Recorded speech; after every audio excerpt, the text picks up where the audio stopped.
Look how precise Israel was targeting the head of the Iranian armed forces in his apartment. Yet they flattened Gaza looking for Hamas. How does this make sense? It's never been a war of resistance. It's been a grab for land and Gaza's resources. In the past 2 weeks, Israel have bombed Palestine, Lebanon, Syria and Yemen. Yet we are the terrorists and they are the victims.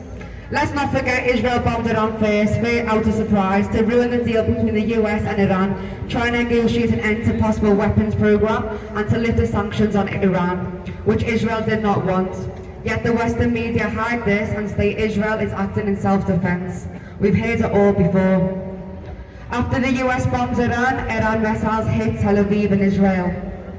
Earlier this year, the US Director of the National Intelligence made it clear to Congress that Iran has not made a decision to develop any nuclear weapons, and it's important that Iran sign the NPT, a global agreement aimed at preventing the spread of nuclear arms.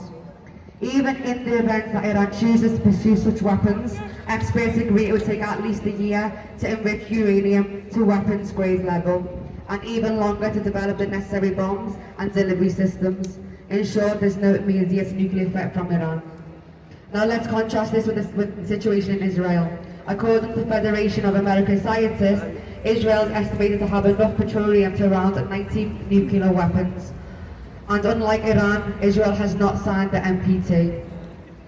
Its advanced air forces and missile systems mean that these weapons could deploy swiftly, including against the regional adversaries like Iran.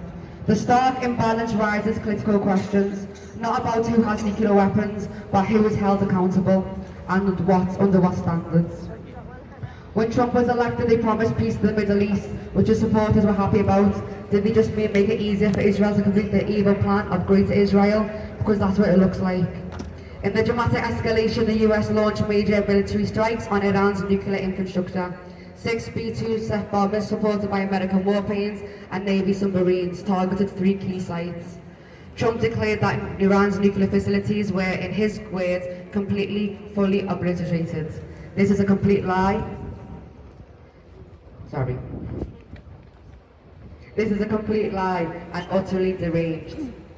In the end address to the nation, he stated the goal was eliminate Iran's nuclear capabilities and end what he called the threat posed by the world's #1 state sponsor of terror.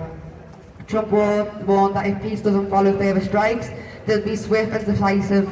So far, the UK was not involved in the operation, although its government urged Iran to return to negotiations. Keir Starmer emphasised that Iran must not be allowed to develop nuclear weapons and called for diplomacy to restore stability. Meanwhile, Iran condemned the attacks as a betrayal of diplomacy and a dangerous act of war. Its foreign ministry warned the lasting consequences and vowed to defend the nation's sovereignty. Israel also reported its nuclear program would continue and no radioactive contamination has been detected so far. The US strikes follows over a week of Israel attacks on Israeli military and civilian sites and nuclear targets, with hundreds already killed in the escalating conflict. The world now stands at crossroads, one path leads diplomacy and another to wider war.